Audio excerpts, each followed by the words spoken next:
Selamat malam pemirsa. Ekonomi Indonesia saat ini terancam dampak reflasi. Reflasi adalah kondisi di mana resesi terjadi dan disertai dengan laju inflasi yang tinggi. Presiden Joko Widodo juga sudah mewanti-wanti mengingatkan bahwa perlunya kehati-hatian dalam membuat kebijakan ekonomi karena kondisi ekonomi dunia saat ini tidak normal. Agar selamat, Indonesia harus terus mampu menjaga pertumbuhan ekonominya sekaligus mengendalikan laju inflasi. Namun akibat tekanan inflasi, maka pemerintah menaikkan upah minimum hingga maksimal 10% di tahun 2023. Meskipun saat ini sudah terjadi pemutusan hubungan kerja di mana-mana. Kebijakan menaikkan gaji ini dilakukan untuk menjaga daya beli masyarakat di tengah-tengah kenaikan harga-harga kebutuhan pokok.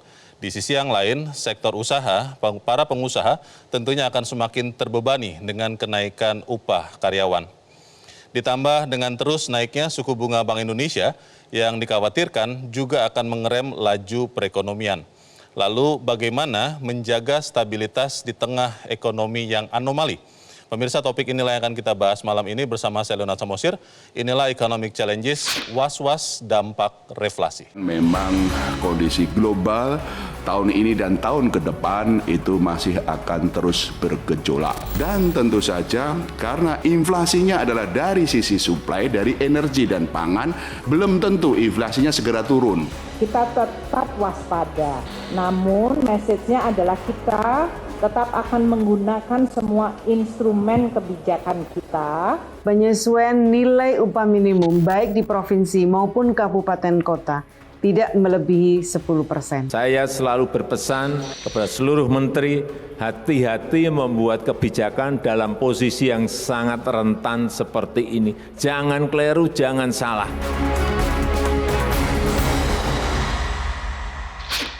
Dan pemirsa, pada malam ini telah hadir bersama kita di Grand Studio Metro TV 4 orang narasumber. Yang pertama adalah Deputi Bidang Ekonomi Makro dan Keuangan Kementerian Koordinator Perekonomian Iskandar Simorangkir. Pak Iskandar, selamat malam. Selamat malam Bang Leo. Dan juga telah hadir anggota Komisi 11 DPR RI Muhammad Misbahun. Mas Misbahun, selamat malam. Selamat malam Bang Leo. Juga telah hadir Ketua Bidang Ketenagakerjaan Asosiasi Pengusaha Indonesia atau APindo, Anton J. Supit. Pak Anton, selamat malam. Selamat malam Mas Leo. Dan juga telah hadir bersama-sama kita Presiden Aspek Indonesia, Mira Sumirat. Bu Mira, selamat malam. Selamat malam Bang Leo. Dan juga telah bergabung bersama kita menggunakan sambungan telekonferensi pendiri Rumah Perubahan, Renald Kasali. Prof. Renald, selamat malam. Selamat malam Mas Leo. Ya, saya ingin langsung bertanya ke Pak Iskandar. Pak Iskandar, reflasi ini mungkin sesuatu yang perlu diperjelas. Apakah memang kondisi dunia yang mungkin akan sampai ke Indonesia itu saat ini adalah reflasi? Artinya itu apa itu Pak Iskandar? Begini Bang Leo ya, kalau di dalam konteks ekonomi biasanya kita mengenal stagflasi ya, di mana pelemahan ekonomi diiringi dengan inflasi, peningkatan harga-harga. Itu yang namanya stagflasi. Oke. Tapi tidak semua negara mengalami stagflasi. Tapi secara keseluruhan saya lihat dari data, mayoritas itu sekarang sudah masuk yang stagflasi tadi. Yaitu inflasinya sudah mulai menurun. Ya. Apa maksud saya pertumbuhannya sudah mulai menurun, sementara inflasinya meningkat. Maka itu atas respon kenaikan inflasi tadi, hampir semua negara-negara sudah mulai merespon dengan kenaikan suku bunga bank sentralnya. Termasuk Indonesia? Termasuk Indonesia. Bank Indonesia setidaknya kita tahu sudah menaikkan 125 basis point, tambah lagi 50 basis point. Menteri Keuangan Gubernur Bank Indonesia berkali-kali mengatakan saat ini Pak Iskandar, Indonesia tidak resesi, tahun depan juga mungkin tidak. Dikonfirmasi juga oleh Bank Dunia, IMF. Anda setuju dengan itu tidak? Setuju. Kalau kita lihat data terakhir, pertumbuhan ekonomi kita itu kan tetap di 5,3%. Ya. Itu tentunya karena Indonesia, Bang Leo, itu ekonominya sangat tergantung kepada domestic consumption. Ya. Padahal ekspor kita itu hanya 25%. Sehingga kalaupun nanti terjadi resesi, stagflasi di global, transmisinya nggak begitu besar karena kontribusi ekspor kita 25%. Sementara impornya 21%. Baik. Demikian Bang Leo. Terima kasih Pak Iskandar. Mas Misbahun, Bu Sri Mulyani mengatakan menjaga kekebalan Indonesia supaya tidak tertulari resesi. Anda lihat Indonesia akan seperti itu di tahun ini sampai tahun depan tidak? Situasi dunia kan selalu berbeda. Oke. Berbedanya ada bagian dunia yang mengalami resesi, kemudian ada bagian dunia yang masih mengalami pertumbuhan sangat bagus seperti Indonesia. Positif? Positif, karena tipikal ekonominya itu berbeda. Strukturnya ya? Struktur. Oke. Kemudian Indonesia masih ada sektor-sektor yang jadi pengungkit pertumbuhan. Oke. Nah, sektor-sektor resource based ekonomi Indonesia ini ternyata menjadi pengungkit yang luar biasa. Kita mempunyai sawit, kita punya mineral, punya batu bara, dan ini menjadi salah satu penopang pertumbuhan ekonomi kita. Oke. Nah, ketika situasi ini kemudian membuat Indonesia tumbuh, tetapi kemudian ada belahan dunia yang lain yang sedang mengalami situasi berbeda. Yeah. Tetapi ini kan harus diantisipasi. Apakah kemudian kalau bahasanya pemerintah itu apakah tertransmisi ke Indonesia? Ini kan belum tentu. Tetapi dampaknya kita pasti akan merasakan. Karena ada sektor-sektor ekonomi di luar yang kita resource based ekonomi. Misalnya kita punya pabrik, kita mempunyai misalnya garment, manufaktur, sepatu, manufaktur. Inilah yang akan terpengaruh. Nah, sektor-sektor ini biasanya padat karya. Yeah. Nah, ketika ini padat karya memberikan dampak ikutan. Yaitu apa? Ketika demand menyusut, mereka mengurangi PO, order. Nah, ketika order ini kemudian berkurang, maka terjadi apa? Terjadi pengurangan jam kerja. Ketika terjadi pengurangan jam kerja, maka dampaknya kepada siapa? Yeah. Sektor itu. Nah, Okay. tadi disampaikan oleh pemerintah bahwa kita ada consumption. Bagaimana kemudian dengan buruhnya? Nah, untuk mengkonsumsi kan orang butuh pekerjaan. Yeah. Nah, ketika pekerjaannya tidak ada, sustainability revenue-nya tidak ada, lah ini yang harus diantisipasi. Oke. Nah, makanya kita meminta pemerintah mengantisipasi dengan detail program ekonomi Baik. untuk apa? Mereka-mereka yang memberikan terkena dampak ini. Oke, Prof. Reynald, boleh dicerahkan juga kita semua, karena resesi yang kita tahu kan adalah pertumbuhan ekonomi negatif 2 triwulan berturut-turut. Kalau di triwulan ketiga sudah tidak negatif lagi, berarti keluar dari resesi. Artinya sebetulnya untuk Indonesia yang harus diwaspadai, itu kondisi seperti apa, Prof. Reynald? Jadi dalam resesi, kalau kita belajar ekonomi, itu ada yang disebut dengan economic recession. Jadi ini istilahnya orang-orang ekonomi. Clear, itu jelas sekali ya. Oke. Tetapi ada yang kedua, yang disebut dengan trust recession. Belum terjadi, tapi orang sudah memeluk dan mempercayainya. Karena sekarang orang hidup dalam budaya sosial media, kemudian para YouTuber yang pemain saham di Amerika mengatakan tidak ada keselamatan, tidak ada masa depan, semua akan disikat habis, terus dipercaya. Itu yang pertama. Yang kedua, ternyata banyak sekali para pemimpin negara masih menggunakan konsep yang lama. Jadi biasanya resesi itu terjadi karena pertumbuhan ekonomi yang turun. Pertumbuhan ekonomi turun disebabkan karena suplai uang yang berlebih. Jadi uangnya banyak, maka ditingkatkanlah tingkat bunga begitu ya, bunganya dinaikkan. Yang sekarang terjadi itu juga dilakukan, padahal yang sekarang terjadi sebenarnya supply-nya yang turun. Supply energi, supply pangan itu turun begitu. Dan kelihatannya negara-negara itu tak berdaya meningkatkan supply. Maka yang dilakukan adalah salah satunya. Dan itu berakibat mereka mengalami krisis yang lebih dalam. Karena lapangan pekerjaan turun, kemudian juga terjadi semuanya, berdampak besar dalam perekonomian. Kalau Nah, Indonesia agak sedikit beda kan situasinya begitu. Walaupun terdampak seperti kata Misbakun tadi, saya setuju. Tahun depan kelihatannya bagaimana, Prof. Reynald? Apakah Indonesia masih tetap imun, tetap kebal, tidak sampai ke sini resesi itu atau reflasi atau stagflasi, atau memang kalau kita tidak hati-hati bisa masuk juga ke Indonesia? Nampaknya hari-hari ini masyarakat sudah mulai mengerti apa yang dimaksud dengan resesi dan bisa terdampak seperti apa. Jadi mereka sudah mulai lebih punya keyakinan terhadap hari esok. Tetapi Indonesia itu seperti apa ya, ekonominya seperti begitu ya. Jadi kalau di sini turun, di sini ada yang naik. Kalau ada yang naik, ada yang turun begitu. Siapa? Nah, ini berkaitan dengan menguatnya mata uang dolar begitu ya. Nah, kalau uang dolar meningkat begitu menguat, kondisinya adalah yang diuntungkan adalah para eksportir tertentu yang komoditasnya harganya baik begitu di pasaran dunia. Dan siapa yang Yang dirugikan tentu saja adalah yang ekspor produknya yang tidak dibutuhkan atau akan ditunda di negara-negara pasar tujuan. Dan kemudian tentu saja juga mereka yang impor produk tertentu kalau tidak dapat dukungan. Misalnya kedelai, kalau tidak dapat dukungan, tidak ada subsidi, itu sudah pasti koperasi tahu tempe mati itu. Tetapi karena diberikan subsidi, diberikan perhatian, maka bisa kembali, ya paling tidak masih bisa bertahan dengan lebih baik lah. Jadi ada plus minus ya, tidak semuanya akan turun, tidak semuanya naik. Oke, terima kasih Prof. Ronald. Pak Anton tidak mau membesar-besarkan masalah, tapi juga tidak mau mengecilkan. Kalau di Apindo Pak, mendapat laporan saat ini dari jumlah anggota, dari jumlah karyawan, itu berapa persen yang sudah terimbas dari resesi? Kalau kita tahu tekstil, alat kaki itu banyak yang sudah mulai mem-PHK. Ada angkanya tidak Pak Anton? Mas Leo, saya belum punya data yang pasti persentase ya, karena itu harus memang betul-betul ada studi. Tapi yang pasti secara global kita sudah diberitahu oleh buyers kita.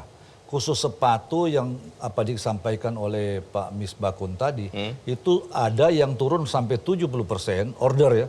Dan ada yang ya tidak sampai 70, tetapi rata-rata 50%. Dan itu sampai kapan? Diprediksi kemungkinan sampai akhir tahun. Akhir tahun ini? Akhir tahun depan. Oh, tahun depan. Syukur kalau pertengahan tahun bisa terselesaikan. Tergantung, sebenarnya sudah diulas demikian rinci oleh Pak Misbakun tadi. Jadi kita jangan merasa kita ini katakanlah aman ya. Dan jangan terlalu juga yakin dengan pujian dari lembaga-lembaga asing kita ini hebat.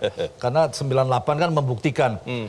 Sekarang garment juga kena 30%. Dan saya surprise termasuk karet Pak. Karet, furniture dan lain-lain. Oleh karena itu memang investigasi dari pemerintah mesti cepat. Jadi jangan hanya melihat kue secara umum. Secara umum kita tertolong yang dikatakan Pak Renal, Pak Misbakun dan Pak Iskandar. Bahwa secara makro, secara besar ini kelihatan pertumbuhan kita kan baik Pak. Tetapi disumbangkan oleh komoditas tertentu. Nah, sedangkan kita ini yang di manufacturing, yang di samping devisa juga besar, persoalannya juga adalah pekerja-pekerja. Kalau sampai 50% shortage order, saya merasa begini, kita bukan tidak mau, tapi tidak mampu menahan mempekerjakan orang dengan separuh order. Apakah PHK itu harus terus dilakukan? Nanti saya akan bertanya ke Bu Mira, tapi pemirsa tetap bersama kami, Economic Challenges segera kembali.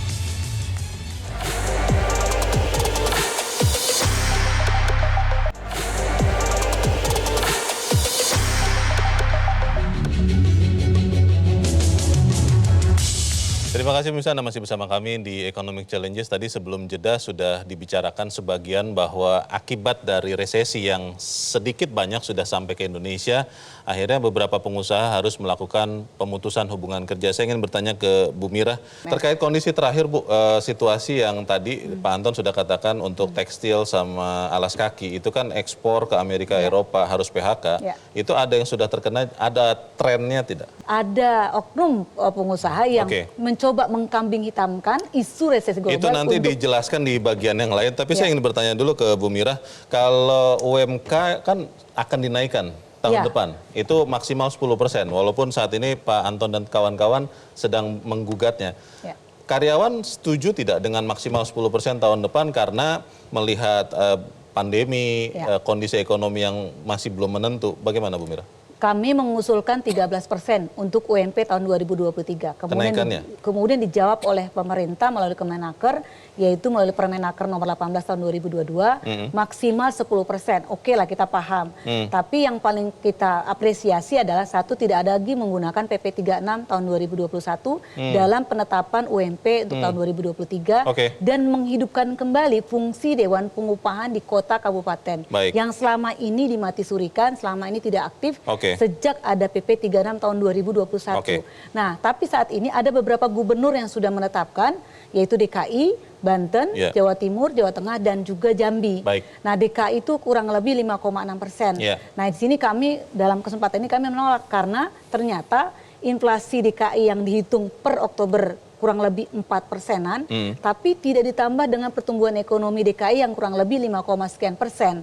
Artinya ini masih belum mencukupi gitu ya. Belum mencukupi tapi sudah naik ya untuk tahun 2023 ya?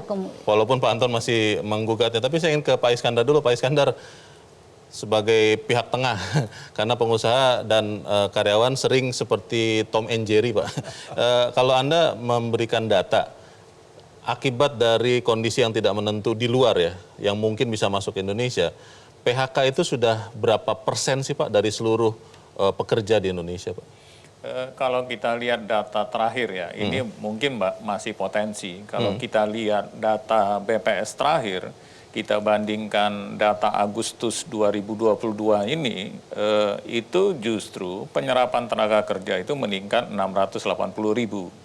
Ya, itu data yang baru dikeluarkan. Dari kapan sampai kapan, Pak? BPS kalau kita bandingkan antara Agustus 2022 dengan Agustus 2021, itu terjadi peningkatan penyerapan tenaga kerja 680.000. Itu fakta. Oke. Ya. Memang asosiasi seperti Persepatuan, Apindo, ya, Kadin kita ketemu untuk menggali permasalahan yang dihadapi. Memang salah satu mereka kemukakan ada potensi PHK. Ya. Ini bukan semata-mata disebabkan oleh global resesi. Memang demand menurun. Sebenarnya ini kan terjadi karena scaring effect dari COVID sebenarnya, Mas Leo. Ya. Masih jadi, pemulihan ini COVID.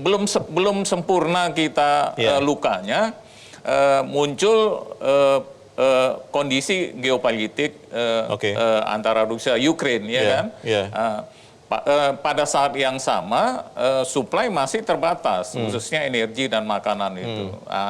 Sebagai respon itu kan kita tahu Bank Sentral menaikkan suku bunga.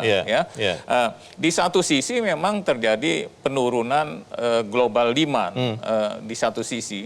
Tetapi sebenarnya kita mempunyai persaingan pasar yang sama dengan Vietnam, Kamboja, Bangladesh, Turki, itu kita mempunyai pasar yang sama. Jadi sebenarnya tidak bisa langsung kita kemukakan ini gara-gara global demand turun. Tetapi juga karena memang kompetisi di pasar alas kaki, kompetisi di tekstil itu sangat ketat. Karena kita minimal di 6 negara ini kita mempunyai produk yang sama, Mas Liu. Jadi. Pak Reynald, ini ingin mengiris begitu ya, melihat masalahnya dengan lebih jernih. Sebetulnya memang PHK yang sekarang sudah terjadi itu lebih karena kondisi di Amerika Serikat, di Eropa yang adalah tujuan ekspor produk-produk tekstil, alas kaki yang sudah mem-PHK itu memang sedang minus sekali, ordernya tidak ada. Atau memang juga karena efek pemulihan pandemi tadi seperti kata Pak Iskandar. Bagaimana Prof. Reynald? Iya, pemulihan ekonomi itu memang menghasilkan tindakan atau perilaku yang berbeda. Itu sangat jelas di situ ya. Nah, pada waktu terjadi pandemi, para inventor, para penemu itu menemukan robot yang disebut cobot, kolaboratif robot. Tidak usah jauh-jauh, saya pernah melihat pabriknya di Singapura begitu dan itu siap dipasarkan di mancanegara. Jadi orang di depannya itu adalah robot gitu ya, bisa bekerja sama dalam bekerja. Nah, kalau kita lihat tadi ini angkanya confirm ini. Kira-kira 5-10 tahun yang lalu 1% pertumbuhan ekonomi itu bisa menciptakan hampir 200.000 lapangan pekerjaan baru. Tenaga kerja itu bisa terserap gitu ya. Tadi yang disebutkan oleh Pak Iskandar Simorangkir menyebutkan angka tadi 680.000 begitu ya. Saya bagi begitu dengan pertumbuhan sekitar 5,5%. Saya coba ambil average-nya saja. Itu 123.000 begitu yang terserap. Pak Bahlil pernah menyebut angka sekitar itu 1% pertumbuhan ekonomi sekarang menyerap hanya sekitar segitu. Bahkan dalam dunia digital atau perilaku ekonomi non-manufacturing itu di bawah 100.000, 1% pertumbuhan ekonomi. Ya. Jadi memang terjadi apa yang disebut sebagai permanent loss, bukan resesi. Kalau resesi kan naik turun, nanti dia akan naik lagi pada suatu ketika. Tapi kalau permanent loss, kita harus melakukan restructuring, perilaku-perilaku harus berubah. Tadi juga menarik confirm yang disampaikan oleh Ibu Mira, menarik ini. Bahwa buruh meminta naik tumbuh 13%. Tapi on the other hand, apakah teman-teman menyadari bahwa sekarang biaya pembuatan robot dalam 10 tahun terakhir ini menurut World Economic Forum itu turunnya 65%.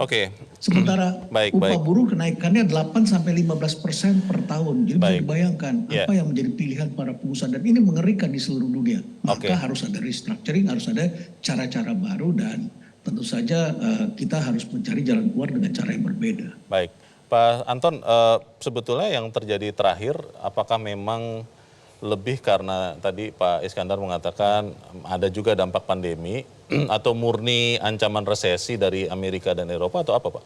Saya kira kalau kita ikuti berita, Vietnam saja sudah angkat bendera putih. Jadi kalau bilang persaingan, kita justru kalau manufacturing kalah dengan Vietnam, Pak Iskandar. Kalau dia saja nyerah, bagaimana kita, Pak Misbakun? Jadi kalau turun order itu bukan mengada-ada. Nah ini yang saya mendukung apa yang diusulkan Pak Misbakun. Pemerintah mesti punya tim investigasi sehingga kita tidak buang energi percuma hanya untuk mengatakan bahwa resesi dunia ini sudah masuk efeknya kepada kita. Yeah. Dan ini negara lain juga rasakan untuk bidang tertentu. Tadi Vietnam itu maksudnya yang jual ke Amerika Serikat dan Eropa juga ya? Yang jual ke Amerika, jadi kalau kita ikuti berita Pak Leo, itu Vietnam juga karena memproduksi barang yang sama, garment, itu malah berapa kali lipat dari kita, sepatu. Dia juga sudah banyak tutup pabrik karena tidak ada order. Jadi berbeda, kalau kompetisi dengan tidak ada order itu berbeda. Nah ini yang saya kira, jadi supaya ke depan ya kita mestinya kan dengan pemerintah ini bersatulah dengan DPR ini kan supaya mewujudkan Indonesian Incorporated. Tetapi jangan kita berdebat sesuatu yang faktanya terjadi PHK karena tidak ada order, masih dibilang itu inefisiensi, relokasi dan lain-lain. Artinya kebijakan yang keluar nanti salah diagnosa lagi ini kan. Baik. Jadi saya berani katakan begitu karena kita berdialog dengan langsung dengan pabrik dan dengan buyers. Oke. Pak Misbakun, ini kan banyak kepentingan yang harus dijaga. Kita tentunya tidak mau berdebat sebetulnya, kita mau cari solusi. Kalau Anda lihat seberapa berbahaya sebetulnya efek merusak dari luar negeri ini? Gini, perdebatan resesi dan tidak resesi ini sebenarnya sesuatu yang menurut saya sudah tidak perlu lagi. Tidak perlu. Karena apa? Bank Indonesia sudah melakukan antisipasi. Antisipasi dengan menaikkan 7-day repo rate. Dengan angka yang sangat ekstrim dan waktu yang sangat cepat. Sebagai respon supaya menghindari capital flight kita. Supaya modal nggak keluar dari Indonesia? Nggak keluar dari Indonesia. Dan ini dalam rangka menjaga ekonomi kita tetap kompetitif. Baik. Dari sisi sektor keuangannya. Dan kemudian Amerika mengalami situasi yang berbeda. Karena apa? Inflasi yang tinggi, kemudian situasi pertumbuhan ekonomi yang menurun. Dan kemudian mereka tidak bisa mendapatkan penguatan daya beli di dalam negeri mereka. Eropa juga mengalami situasi yang sama.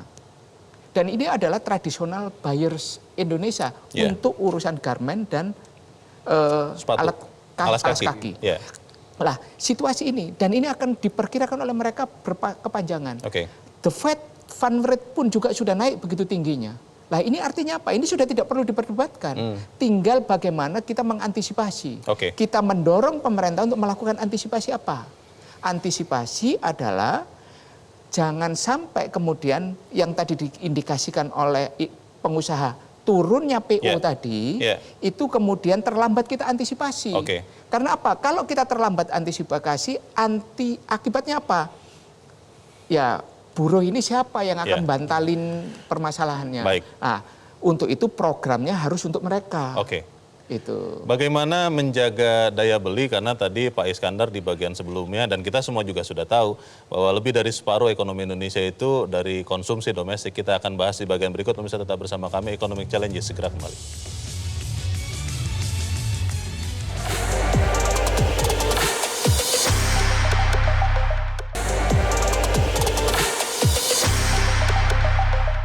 Terima kasih Anda masih bersama kami. Saya ingin langsung ke Prof. Reynald. Prof. Reynald, kalau melihat kondisi yang ada sekarang, kita ingin cari solusinya.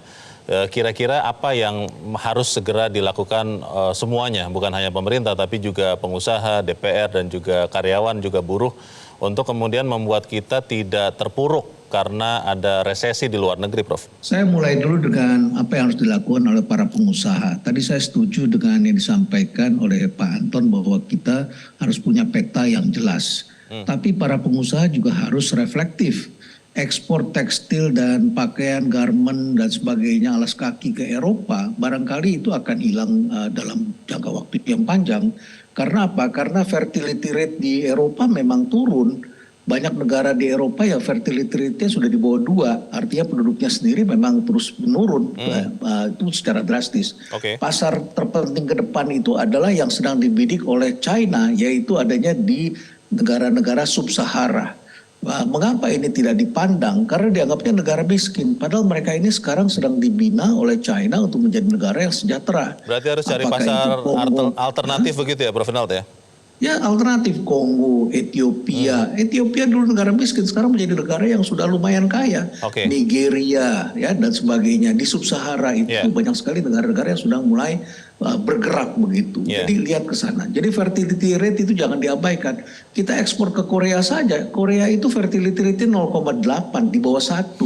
Rata-rata keluarga tidak ingin punya anak. Jepang juga begitu. Jadi kalau penjualan kita ke Jepang, ke Korea, ke Italia turun, itulah kenyataan karena memang demandnya tidak ada karena penduduknya berkurang. Jadi kita harus benar-benar paham betul. Satu, yang kedua soal mata uang. Kita ingat ini dolar Amerika ini sangat menguat. Ekspor Amerika itu memang akan turun karena menjadi semakin mahal. Tetapi di Amerika sendiri tidak ada produk-produk manufaktur.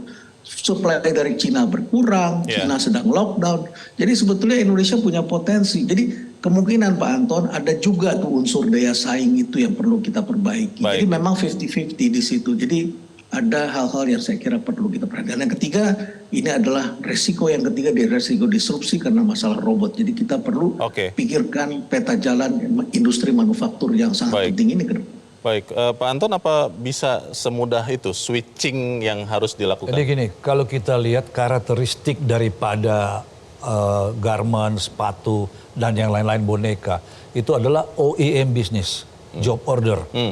Dan kan gampang kita bilang kenapa tidak bikin brand sendiri. Loh, Jepang juga punya brand sendiri, Mizuno, Asics, Tiger juga tidak sukses. Artinya berkembang tetapi tidak bisa lawan Nike. Nah, memang tidak gampang untuk men-switch produk kita karena memang kan brand image ini kan melekat. Ya satu contoh lah, saya tidak usah sebut merek, untuk kopi dan makanan siap saji fast food itu kan kita tahu sendiri orang lebih cenderung kan karena ada itu. Merubah ini memang tidak gampang. Nah, tetapi begini, kita ini ya memang tetap akan mencari ke situ memang, tapi tidak gampang. Tapi Prof. Rinald, ini bukan soal daya saing karena khusus sepatu dan garment kita sudah sangat bisa bersaing. Tapi betul-betul ini order menurun karena itu Vietnam yang sebagai kompetitor utama kita pun nyerah juga, sebagian pabrik dia tutup. Pak Anton, 2023 kan dikatakan untuk di luar Indonesia suram. Kalau untuk sektor industri yang Anda ada di dalamnya dan Apindo tahu Pak, 2023 apakah PHK harus terpaksa lebih banyak atau seperti apa? Kalau kita lihat bahwa umumnya pabrik garment dan sepatu adalah 100% ekspor, kita ini jarang lokal ya, ada yang khusus. Kalau order menurun 50%, saya kira sudah tidak bisa ditahan. Karena itu kalau Pak Leo tanya solusi, sebelum berbicara kenaikan upah minimum, kami mengusulkan kepada pemerintah dalam hal ini Menaker. Bisa enggak ada kebijakan untuk supaya kita mengurangi PHK? Sekarang kan jam kerja per minggu 40 jam. Bisa enggak ada kebijakan kita bekerja 30 jam dan karena sistemnya no work, no pay, ya kita membayar 30/40 atau 75%. Sebab kalau tidak ada solusi seperti itu, ya kita tidak kuat tahan, Pak Misbakun. Ini beban biaya siapa yang bayar? Nah, kedua, kalau masalah buruh ini memang mengeluh karena pendapatan kurang, barangnya naik, ponakan saya dari Belanda kasih tahu. Karena kenaikan gas untuk mensupport itu, pemerintah Belanda memberikan bantuan 190 euro sebulan untuk 2 bulan. Seluruh keluarga di Belanda, tidak peduli kaya dan miskin. Nah, sebenarnya skim-skim seperti ini Pak Iskandar yang kita harapkan supaya jangan menjadi beban pengusaha. Belanda kan sedikit Pak penduduknya Pak dibanding tapi Indonesia. Begini, maksud saya ada skim yang membantu karena kalau sekarang kesulitan di kalangan kaum buruh dan lain-lain ini kan dibebankan kepada perusahaan. Ya lama-lama kita tidak tahan juga. Pak Iskandar, boleh dijawab Pak? Jadi begini Mas Leo, jadi harus kita pisahkan antara persoalan jangka pendek dengan jangka panjang. Memang kami sudah melakukan pertemuan ya dan melakukan beberapa kebijakan untuk mengantisipasi kemungkinan terburuk seperti yang dikemukakan Bapak Presiden tadi. Memang dari pertemuan kita dengan Apindo, asosiasi footwear, ya itu mereka banggakan order itu udah turun. Walaupun memang sekarang belum, tapi potensi untuk PHK itu besar. Itu dari hasil pertemuan kita. Bisa berlanjut tahun depan maksudnya? Iya, justru tahun depan yang tantangan terberatnya. Kalau sekarang kan udah tinggal 1 bulan lagi, Bang Leo ya. Maka itu persoalannya adalah kita identifikasi sekarang, termasuk misalkanlah terhadap produk-produk impor kita. Itu salah satunya. Tadi kan saya kemukakan, basis ekonomi kita kan berasal dari ekonomi domestik. Ketika demand-nya melemah, orang semua akan membanjiri pasar Indonesia. Dengan penduduk 275 juta, sangat ini Indonesia huge market bagi produk luar negeri. Maka itu salah satu yang sekarang mungkin tidak begitu lama lagi semacam safeguard untuk melindungi produk-produk dalam negeri berarti. Termasuk yang pakaian-pakaian bekas itu kita lihat banyak membanjiri impor itu impor. Ini kan bisa kita cegah kalau nanti ini bisa kita atasi, tentunya nanti produksi dalam negeri kan bisa meningkat, Mas Leo, sehingga nanti penyerapan tenaga kerjanya meningkat. Termasuk juga solusi yang akan kita usulkan adalah terkait dengan insentif-insentif yang menaikkan daya saingnya para pengusaha. Itu kita udah ketemu Pak Anton dengan Apindo, Kadin, semua kita udah taruh di meja, mudah-mudahan itu segera bisa kita luncurkan sehingga bisa kita mengantisipasi kemungkinan resesi di negara kita. Bu Mira, karyawan, buruh, asosiasi yang Anda pimpin aspek Indonesia, aware dengan semua permasalahan ini, melihatnya seperti apa? Oke, yang terjadi faktanya Pak Misbah sebagai wakil rakyat, bahwa kami ini pengusaha-pengusaha yang tidak terdampak seperti yang Pak Anton sampaikan dari perusahaan alas kaki, ini ikut-ikutan dengan mengatasnamakan resesi global, mereka mem-PHK, tapi mengganti dengan karyawan yang daily worker. Jumlahnya banyak? Banyak banget. Berapa persen? Sekitar hampir 50% melakukan hal tersebut. 50% dari? 50% itu dari perusahaan ya, perusahaan yang melakukan itu. Jadi pengusaha-pengusaha ini, Pak Anton ini kayaknya ada anggotanya Pak Anton juga, termasuk di BUMN dan anak perusahaan BUMN, bahwasannya mereka mem-PHK kemudian menggantikan dengan pekerja kontrak. Kontraknya itu cuma sebulan, 3 bulan paling lama. Dan daily worker, pekerja harian, untuk demi menghindari tadi yang dia tidak mau memberikan upahnya, katanya versinya si pengusaha itu terlalu tinggi. Nah, pertanyaan saya kepada Pak Is, kalau tadi insentif-insentif diberikan kepada pengusaha, lalu untuk pekerja buruhnya gimana Pak Is? Masalahnya sudah diberikan karpet merah nih pengusaha sejak dari COVID. Nah, kami dari pekerja buruh sejak 2020, 2021, 2022 sama sekali udah terdampak sama sekali, ini nggak ada yang namanya insentif atau apapun. Kecuali BSU ya, bantuan subsidi upah. Itu pun ada syarat gitu. Sebelum dijawab, kita harus jeda dahulu, Bapak-Bapak dan Ibu. Kita akan kembali selepas jeda berikut ini.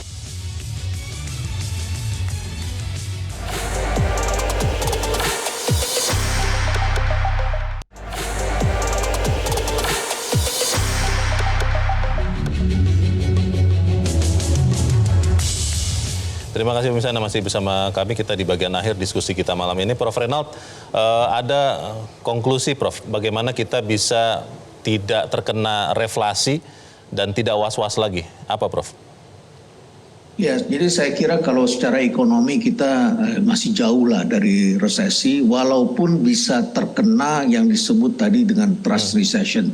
Karena kita mempercayainya, karena kita tidak hati-hati, karena kita lengah, itu bisa saja terjadi resesi. Jadi tidak ada satu bangsa pun yang bisa lolos dari prediksi-prediksi seperti itu walaupun dikatakan sudah positif atau negatif. Nah, tetapi kita bisa melakukan dengan cara-cara baru hari ini. Ya, paling tidak kita bisa mencegahnya.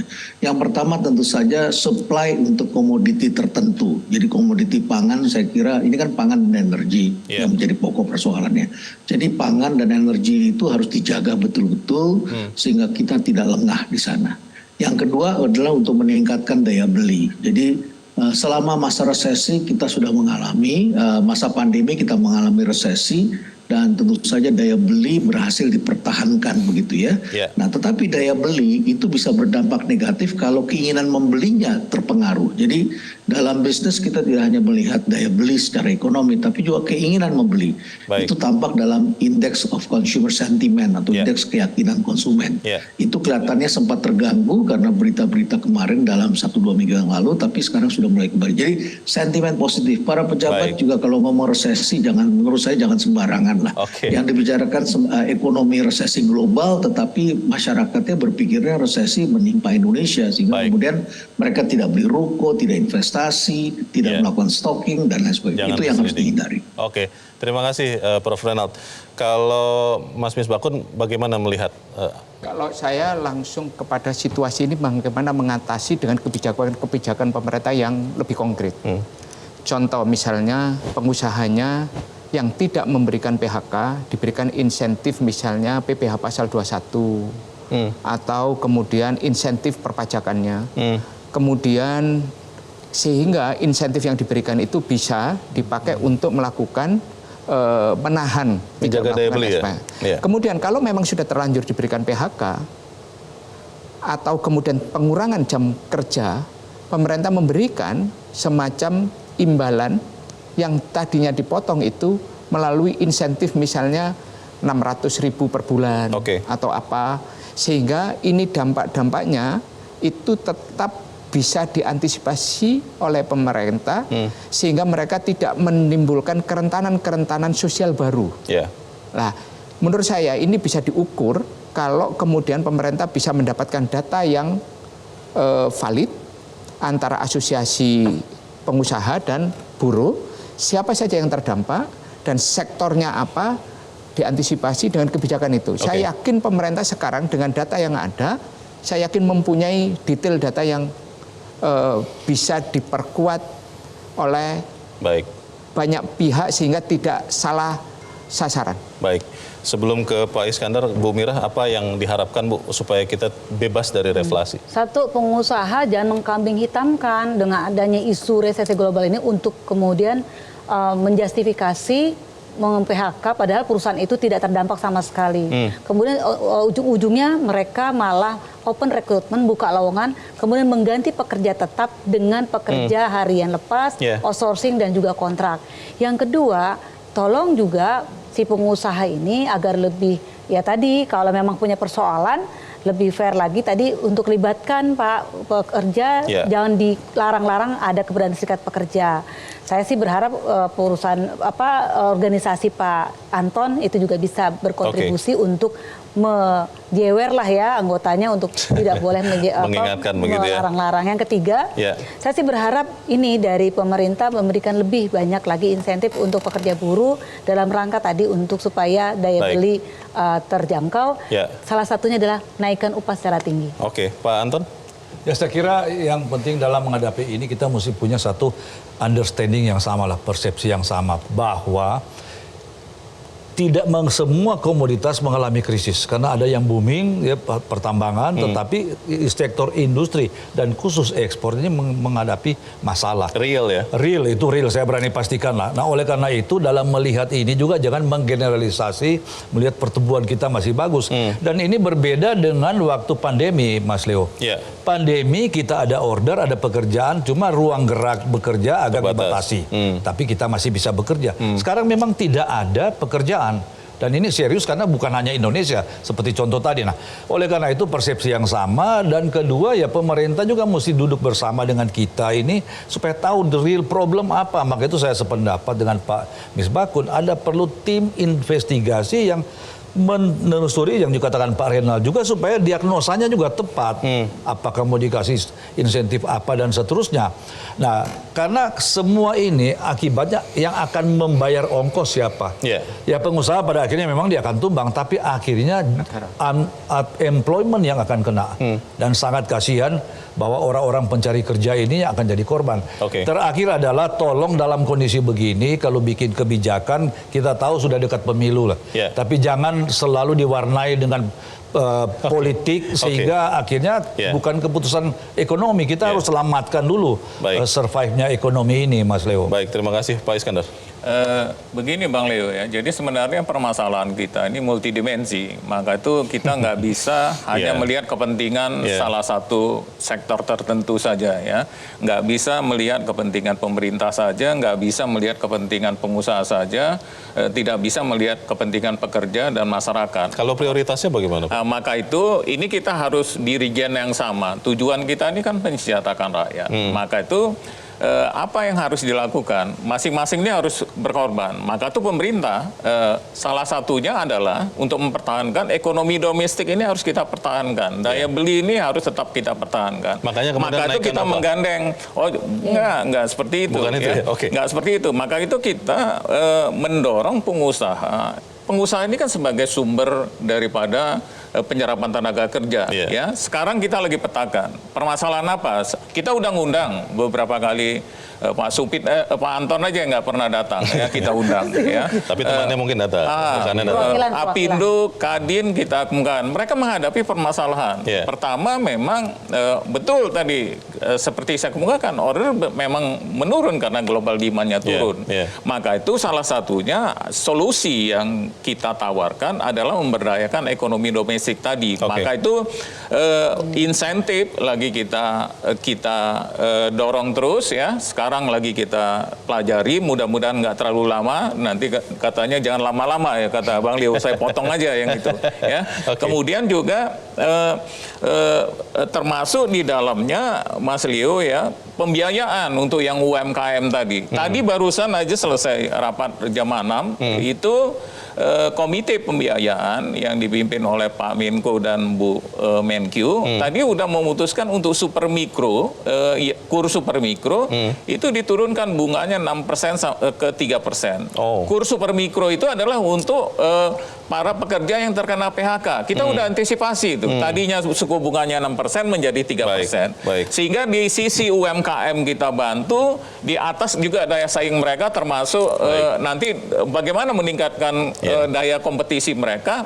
Salah satu yang ada di table kebijakan adalah seperti insentif untuk meningkatkan daya saing, termasuk buruh yang model-model BLT tadi, yang BLT BBM, BSU BBM maksud saya, itu kan diberikan oleh pemerintah. Jadi model-model ini nanti kita mengena semua supaya daya beli tetap dipertahankan. Demikian Mas Leo. Kita aminkan itu dan kita upayakan sama-sama supaya Indonesia tidak terkena reflasi atau apapun istilahnya. Kita jaga sama-sama ekonomi Indonesia. Saya berterima kasih kepada Profesor Renald Kasali, Pak Anton Supit, Pak Iskandar Simorangkir, Bu Mira Sumirat, dan Pak Misbakun. Dan pemirsa, demikianlah Economic Challenges untuk malam ini. Saya Leonard Samosir, berterima kasih. Selamat malam.